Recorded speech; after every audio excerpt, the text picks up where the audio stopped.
Hello there, welcome to Genesis Models. My name is Bobby Waldron and welcome to this tutorial. In this tutorial we're going to be talking about how to thin down your paint. I wanted to bring up this subject because a lot of the time you'll hear me and other people saying like mix your paints 50-50 or 60% thinners to paint, right? Or some people will use pipettes and sort of measure it all out, and it's really not, shall we say, an accurate way of spraying your paints. And you might also hear people saying, getting a feel for thinning down your paints and getting them sort of nicely, spraying out your airbrush and stuff. And this is what we're going to talk about and go through today, is just getting us to, for you beginners and even intermediate people, to understand the fundamentals behind thinning your paint. So what we're going to do is, I have gone off actually with this tutorial and I have made this for you guys to go off and download. It's a nice little quick sheet that you can print off. Sorry, I've run out of colour ink, so it does come in colour, and this is just like a nice little sort of stepping process of start with your spray pattern, and then you sort of kind of like follow the arrows of depending what your airbrush is doing, and it should get you all good and spraying. Now really over the years I've found, experience wise, there's three sort of golden rules that you want to sort of follow with your thinning of paints to get to a good spray pattern. The first one, golden rule number one, is going to be the spray pattern, getting your airbrush to spray a nice pattern, followed by getting good coverage and your surface texture, right? So we're going to be going over these golden rules and get us there nicely. So first off, right, your spray pattern, right, when you do airbrushing, this is what you want to get. You want to get a nice feathered spray pattern.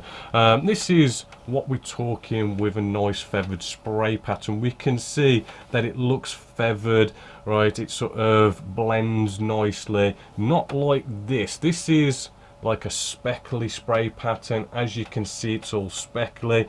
It's kind of spitting. You're seeing those little drops of paint, i.e. when you spray out your airbrush, it sort of atomizes the paint to like, so you can't see those little dots, right? And that's where you get a nice feathered spray pattern.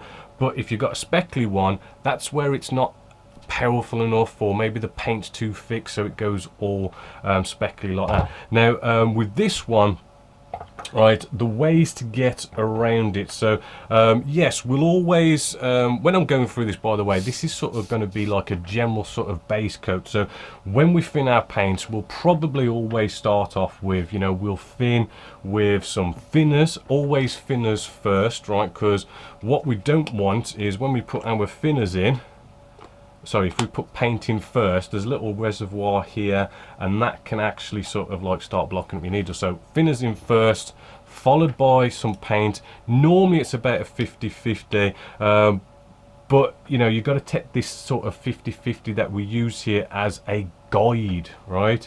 Because say Vallejo here, what I've actually poured into here, right? Vallejo's quite thin. I would almost say 60% paint to 40% thinners. But say extra acrylics, they're like probably the opposite. They're more like 60% paint, sorry, 60% thinners to 40% paint. But Tamiya 50-50, we mix it. This is our starting point, but this is where we need to go off and sort of be like, right, we've done the standard, but then we want to start spraying, and we want to sort of see and feel how it's sort of going, right? And this is what I want to sort of teach you. So I've just done a simple 50-50 mix there. We don't want that spluttering, right? If I just spray, ooh, see how it's sort of all come out thinners first. So I'll just spray a bit more out there, right? And then we should get a nice feathered spray pattern, just like so. Now if we don't, if it's speckly, this means one of two things, right? Add more thinners, just add a couple more drops of thinners, mix it up, spray it on, or your air pressure. These are the two sort of main things for this, but I do want to sort of emphasize, air pressure, right? Air pressure is one of these things that I know a lot of people, when they first start, even myself, it's so easy, right, to go off and rank up that air pressure. You rank up that air pressure and, you know, you could spray any one of these paints behind me, neat, with no thinners in there. If you've got enough air pressure, you spray anything and you'll get a nice feathered spray pattern. But we don't want to go down that route, so a little bit of a golden rule: don't go above 20 psi, right? Please try and remember that one, because you go above 20 psi, it can actually have a lot of problems down the road with lots of different things, as we'll get into. So that's how we get out our feathered spray pattern. Is just, you know, we do our normal sort of mixture, and then we want to look and see if we're getting it nice and feathered, right? If it's spluttering, up your air pressure, no higher than 20 psi, or add a bit more thinners.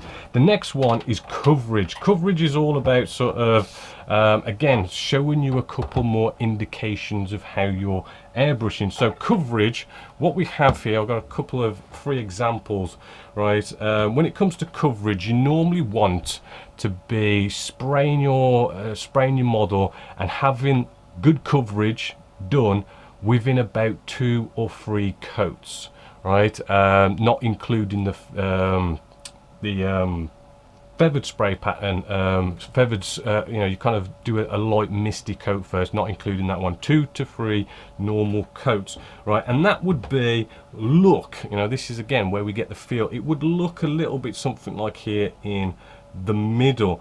Now, we could go off and say as well that, you know, maybe our paint is, say, been thinned too much. Well, you might see a spray pattern like this. As you can see, you know, we're seeing some black going down here, but after this first coat, it's looking very light. And the problem is with that is you're going to probably end up doing about 4+ coats to get your base coat down. And then the last one here is like your first coat, and it's like literally done. Like maybe 1, maybe 2 coats, and it's just totally and utterly, you know, you've done. Your paint is, you know, you're probably a bit too thick with your paint, so you do kind of need to thin that down. Remember with that as well, if you do any sort of mixing at, say, golden rule number 2, our good coverage, right, you've got to go back and check your spray pattern, make sure, and, you know, do whatever changes you might need to do. A little note on your paint being too thin, right? Technically, there is nothing wrong with that, right? It might take you 4+ coats to get good coverage and have your base coat down, but technically speaking, all it does is waste your time doing lots and lots of coats, right? But you will still have a good finish in the end. So just a note on that one. Next up, right, is, you know, surface texture, right? This is another one. I've got it just here. It's probably going to be hard to see on camera. I don't know how well you're going to see that, but I can feel this. You probably can see it. It looks a bit sort of rough, right? And I can feel it, and it feels a little bit rough. We don't want that kind of a surface, right? It sort of, you know, can mess up the weathering a little bit depending how bad, you know, you can feel it, you can sort of see it. We don't want that kind of stuff. So with that, again, I mean, really, you shouldn't be doing that if you follow golden rule number 1, which is getting your spray pattern right. And one of the golden rules, if you remember, don't have your regulator above 20 psi, because what causes a rough surface is when your air pressure is like ranked right up and you're just blasting it out, right? Your paint's probably hardly been thinned and you're blasting it out. And yes, it is easy to get that spray pattern, that nice feathered spray pattern, by whacking up the air pressure. But one of the causes, one of the problems of this is that you can end up having a rough surface, as well as, let's face it, it's going to dry up your needle a lot faster and kind of mess things up, and you're getting all sorts of problems when your needle starts drying up and whatnot. So that's that side of thing. Also remember as well, one other cause is that maybe you're like, I don't know, maybe like 6+ inches away from the model as well. Right, you want to be between 2 and 3 inches ish away from the model. And what's basically happening here is, as the paint's coming out of your needle, there's so much air pressure that before the paint actually touches your model, it's kind of starting to dry between the needle and the model because the air pressure is so high, it's drying it. And basically what that does is it removes the paint's sort of natural self-leveling ability, and because it's sort of drying before it hits the model, it hits the model sort of dry, which then kind of leaves these little bumps and makes it feel rough. So just remember that with those 3 golden rules. So let's have a quick rundown. Now as I say, you know, you kind of start off with a 50-50 mix, and really it does there is also, when I go off and do things like bleaching, pre-shading, post-shading, right, we mix our paints differently. I might say for post-shading 80% thinners to paint, right? You can sort of still sort of follow this, like look how what your airbrush is doing and stuff. It's a little bit more complicated, but getting that feel for, plain and simply, you know, just before you touch your model, just spray on a kitchen paper towel and just look and see, you know, is it speckled, right, or is it nice and feathered? If it's nice and feathered, you know, carry on. If it's speckled, air pressure up or thin it down some more. Look at what kind of coverage you get from just doing that one quick coat on your kitchen paper towel. Is it looking really dark or black or whatever color you're using? Then you've probably got too much paint, so thin it down.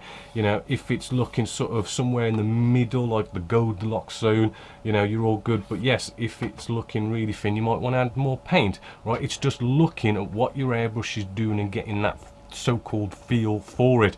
To also, I mean, when it comes to rough surface, the problem is with rough surface as well is it doesn't happen straight away, right? You could put a coat down and it doesn't seem rough, but as you put on more and more coats, you put on glosses, matte coats, and all this kind of stuff, you know, it builds up and builds up, and then it starts feeling rough. For me to kind of get this here, I had to do about 6 coats before it started feeling rough. So really, when it comes to the surface being rough, I know you can't tell straight away by just spraying on the kitchen paper towel, but it is caused by too much air pressure, right, or your airbrush is too far away from the model. So just keeping them two in mind. You shouldn't have a rough surface. What also could cause it is maybe your paint's too thick as well, but you know, keep them in mind. One of a few little tips as well as we go along, just to sort of help you sort of get a feel for thinning your paints, is please bear in mind, you know, ambient temperature does play a role in it, right? These paints, right, at the moment they're at room temperature. Yes, I thin them 50-50. I'm in the UK. I know people watch us from all over the world, so you know, you could be in a very hot climate, and what happens is this paint, say any paint really, if it gets warm, right, it starts to thin out, like it gets thinner itself by just having the temperature.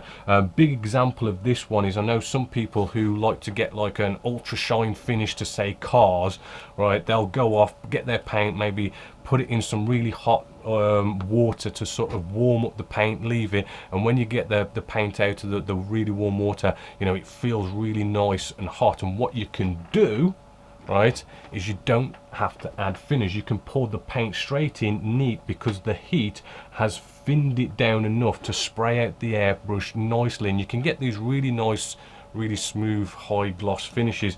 So do bear that in mind, you know. So you may have to thin your paints differently depending on what the ambient temperature is, depending what the manufacturer is, you know. So, and also bear in mind as well is that even your equipment can sort of change, you know. So when I go off and say 50-50, it's not really that accurate. I know some airbrushes are designed differently, and you know, your regulators are different, your compressors are different to mine. So when I say 20 psi, right, my airbrush might be spraying 20 psi, but maybe your equipment's slightly different, that maybe I'm spraying 22 psi or maybe 18 psi, right? You've kind of got to get that feel, you know.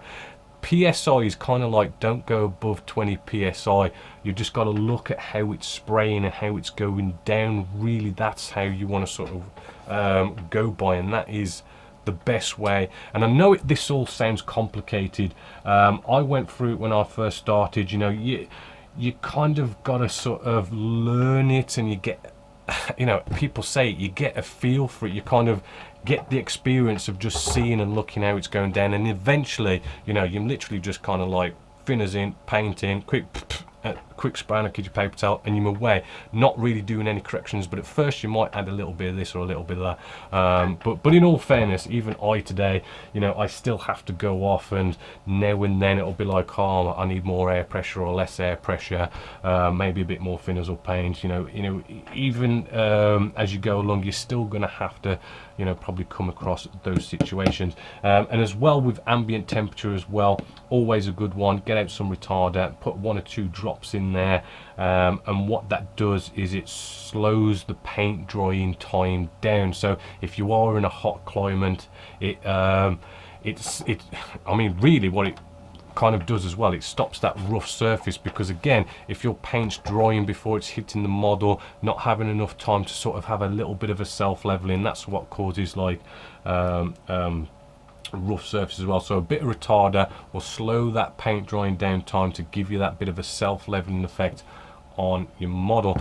So there you go. I know this has been a bit of a long-winded tutorial, but I do feel like I needed to go out there and explain a little bit more about thinning your paints, rather than just going thin them 50-50 and maybe have your air pressure at 20 psi. So this is a bit of a, oh sorry, 1 second, this is a bit of a go-to type video that I'll send people to whenever we're doing any sort of airbrushing, because I don't want to explain this every time I go off and thin my paints down. So sorry it's been a bit long-winded, but it is, I do feel like it is something people need to sort of understand and see, and it'll probably help a bunch of you beginners getting into airbrushing. So apart from that, hopefully you've learned something and enjoyed this. So until next time, as always, my name is Bobby Waldron, this is Genesis Models. I hope you've enjoyed.